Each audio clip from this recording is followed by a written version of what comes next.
Welcome to the Liberating River, where spiritual freedom meets soul-aligned wealth. I'm your guide, Wanda Nesbit. Let's break free, build boldly, and live fully together. Have you ever agreed with the group just to keep the peace? Have you ever silenced your truth, nodded along, and told yourself, it's not worth the conflict? You are not alone. I have done that before, multiple times. If you think back, you've done that before too. The need to belong is deeply human. It runs in our DNA. But what if I told you that the very thing we crave, belonging, can quietly become the thing that buries our voice, buries your voice, your values, and your vision? It can be quietly killing your true essence. Today, we're diving into a truth that many feel, but few speak on. And what is it? Well, what does it cost to go along to get along? And more importantly, how do we reclaim the kind of belonging that doesn't betray the soul? I have been touching on the topic of reclaiming your inner authority. And I was recently inspired to dive deeper into this topic because of a video I saw by Gooby, and he's on YouTube. It's Gooby and Doobie. Check him out. The link will be in the description box below. So, what specifically happened, what specifically inspired me was the fact that Gooby referenced Dr. Solomon Asch, ASCH. So I put on my research librarian hat and researched this psychologist. And Dr. Asch did an experiment. It was a, a mirror to our own need for approval. That's how I'll put it. So we're going back a number of years. In the 1950s, Dr. Solomon Asch, like I said, a psychologist, ran a now famous experiment, because it wasn't famous back then. Okay. 1950s, a lot of stuff was done very quietly. Um, you may have heard of it before. I was just introduced to it by watching Gooby.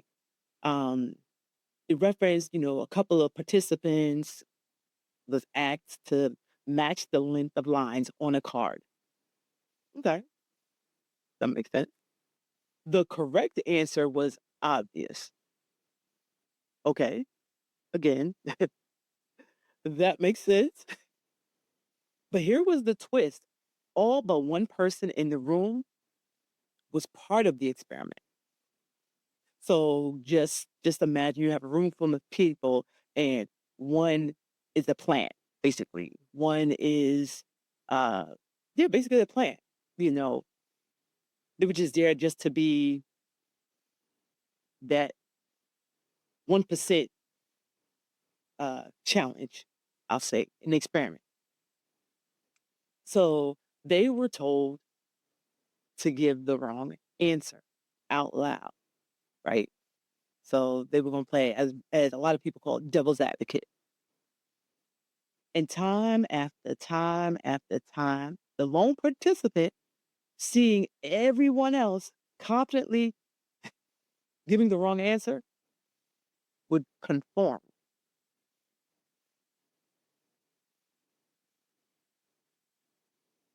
Would conform, even when they knew it was false. Why? Why did this happen?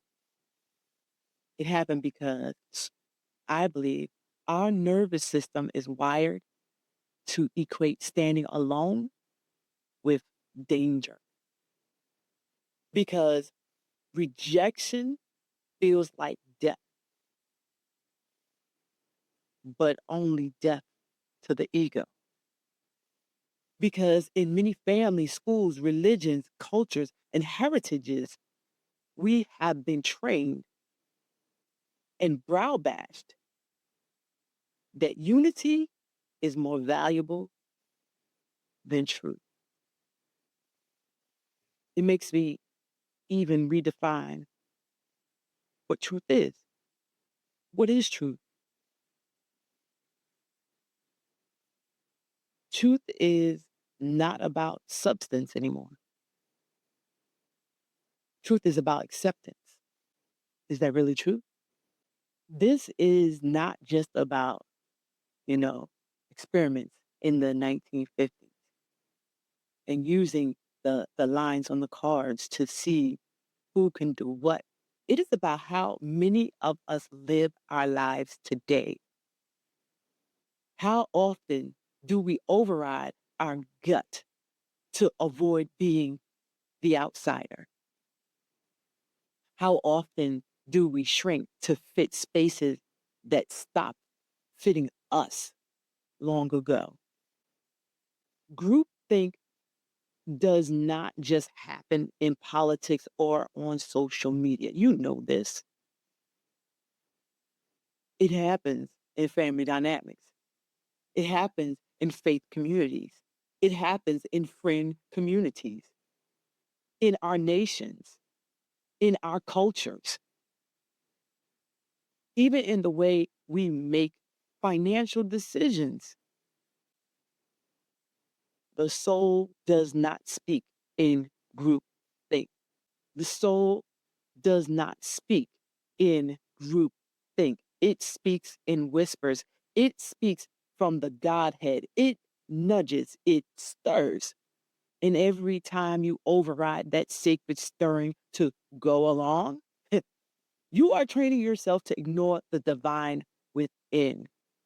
Groupthink, because that's what I call a groupthink. It's a group thing. You're conforming to whatever you see people doing. Period.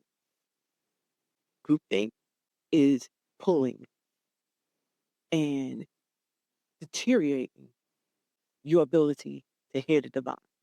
Let's look at that. Let's think that a little deeper. When you silence your voice to keep the peace, you're not just avoiding conflict. And I'm gonna say something very strong here. You are lying. You are being deceitful. You are not being authentic. You are being unauthentic. And what's worse, you are contaminating your calling.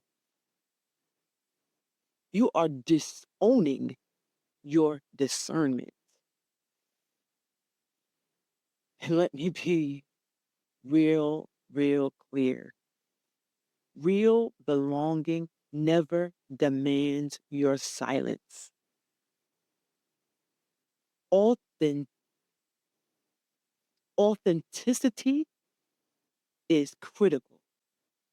Authentic community never punishes you for your truth, which means you now have a dilemma: belonging versus authenticity.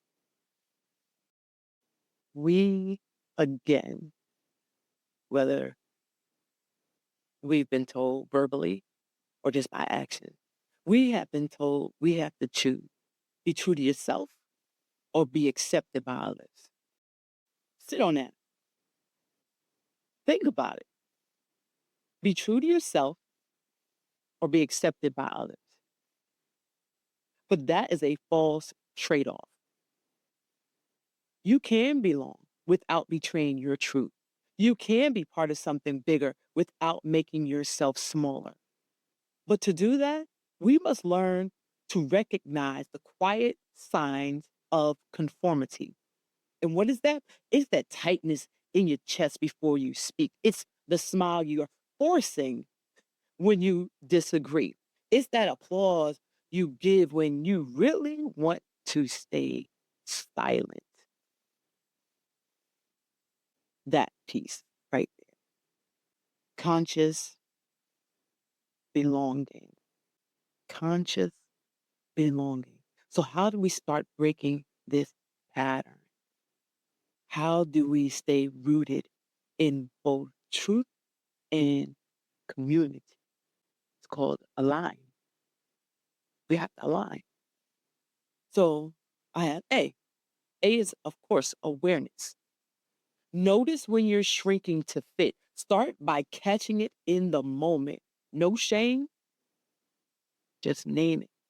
L, listen to what your body is telling you.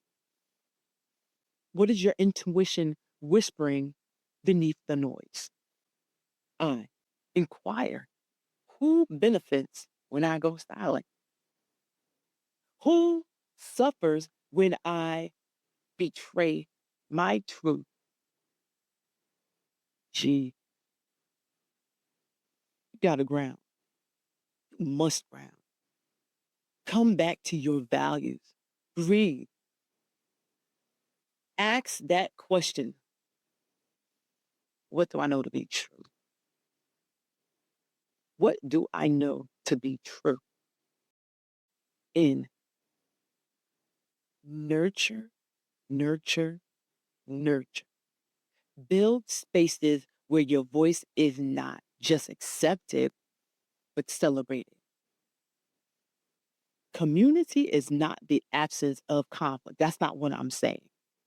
But it is the presence of safety, or at least it should be. So we work on ourselves. We build up those boundaries. That's basically what a line is. You build up those boundaries to protect you. Let's talk about how conformity affects and infects you spiritually. You were not created to perform for acceptance. Said it before. First of all, that's not what God is looking for. Do this and I'll accept you. Do this. No, that's man-made. God never said that. God never said that. You were not designed to disappear for the sake of connection. Oh, you weren't. God never said you got to go hide away to be with. He never said that. Because then all of the things that most religions talk about, going out and helping the community and being charitable, mm, is not balancing out. So he's not saying go disappear.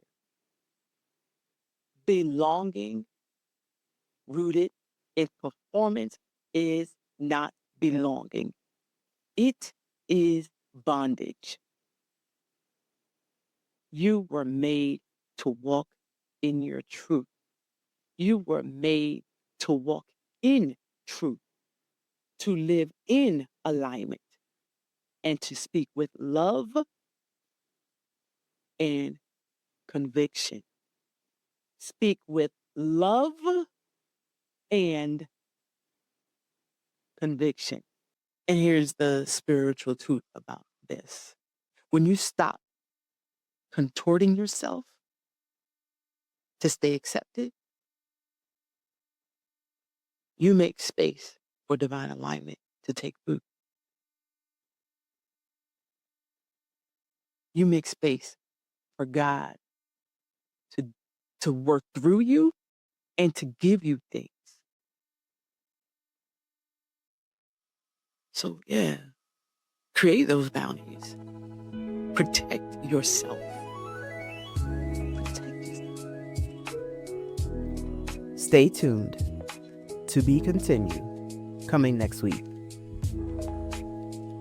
Thanks for flowing with us on the Liberating River. subscribe, share, and come back next week for more wisdom, wealth, and alignment. Stay free, stay grounded, stay bold.